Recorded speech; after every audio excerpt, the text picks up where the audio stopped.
In the wizarding world of Harry Potter, one of the most important places in Great Britain is Hogwarts, a magical school that teaches wizards and witches aged 11 until they're 17 or 18. Located in the Scottish Highlands, it is one of the 3 largest magical schools in Europe and is funded by the British Ministry of Magic.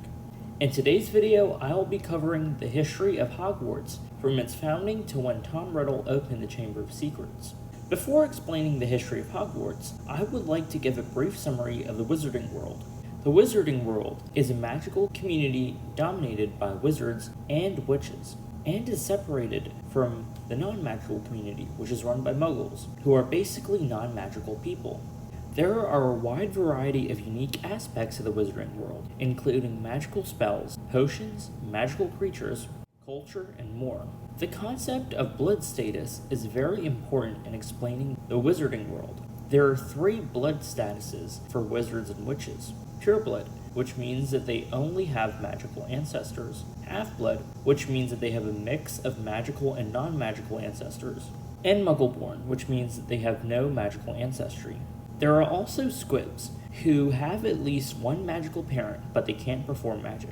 In the 990s AD, Hogwarts was founded by Godric Gryffindor, Helga Hufflepuff, Rowena Ravenclaw, and Salazar Slytherin.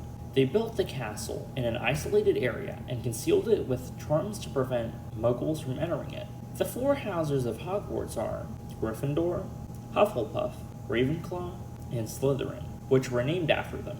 Members of Gryffindor have a lot of courage, bravery, and determination. Members of Hufflepuff are loyal, patient, and modest.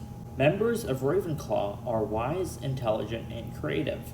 Lastly, members of Slytherin are cunning, ambitious, and resourceful. Although the 4 founders initially cooperated with each other, Salazar Slytherin's desire for Hogwarts to only admit pureblood students, basically people with only magical ancestry, caused him to leave the school. Before leaving Hogwarts, he built the Chamber of Secrets, and said that only his heir would be able to open the chamber.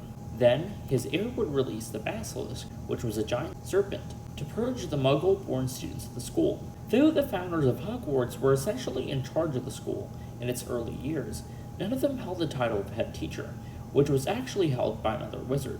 During the late 13th century, the first Triwizard Tournament was held between Hogwarts, Beauxbaton Academy of Magic, and the Durmstrang Institute.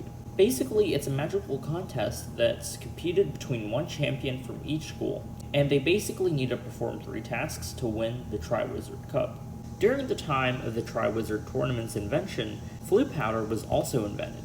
Basically, it allowed wizards and witches to magically travel from one place to another via fireplaces. However, it wasn't until the 19th century that students could actually use Floo powder to travel in and out of the castle. During the Tudor era, 4 Hogwarts professors, Percival Rackham, Charles Rookwood, Niamh Fitzgerald, and Sam Bakar, formed a group called the Keepers, who protected the secrets of ancient magic.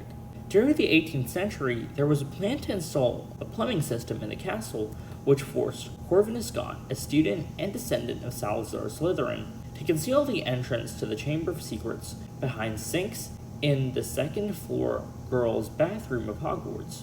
Now would be a great time to introduce the supernatural inhabitants of Hogwarts. Each Hogwarts house has its own ghost. Gryffindor has Sir Nicholas, also known as Nearly Headless Nick. Hufflepuff has the Fat Friar. Ravenclaw has a Grey Lady whose real name was Helena Ravenclaw and was the daughter of Rowena Ravenclaw. And Slytherin has the Bloody Baron. Hogwarts also has its own poltergeist, which is an indestructible spirit that causes chaos. Peeves the Poltergeist had inhabited Hogwarts since its founding in the 990s and has been causing chaos ever since. In 1876, the caretaker tried to get rid of Peeves by trying to bait him into a trap, which resulted in an evacuation from the castle and a standoff between Peeves and the headmistress at the time. Eventually, Peeves was given additional privileges, which made him calm down. During the 1890s, the headmaster was Phineas Nigellus Black, who is considered to be the least popular head teacher in the school's entire history. He banned Quidditch for a year and did not participate in stopping Ranrock's Goblin Rebellion.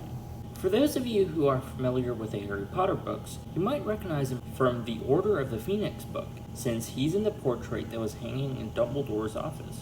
Additionally, he is also on a portrait in 12 Grimmauld Place, which is the ancestral home of the House of Black. Fun fact, his great-great-grandson is Sirius Black, who is an important character in the Harry Potter books and movies. During the 1880s, Albus Dumbledore, who had become one of the greatest headmasters in Hogwarts history, was sorted into Gryffindor and attended Hogwarts. Later on, Armando Dippet became headmaster during the 1920s. One of the major events that happened during his tenure was the opening of the Chamber of Secrets by Tom Riddle, who would later become Lord Voldemort. During the 1942 to 1943 school year, a half-giant student, Rubeus Hagrid, raised an acromantula as a pet and named him Aragog. Hagrid was framed by Tom Riddle for causing the death of a Muggle-born student, Myrtle Warren, and was expelled. His wand was broken and he wasn't allowed to practice magic, but then Transfiguration Professor Albus Dumbledore convinced Headmaster Dippet to allow Hagrid to remain on Hogwarts grounds as the gamekeeper. In my next video, I will explain the tenure of Albus Dumbledore, the First Wizarding War, and the events that led to the Second Wizarding War.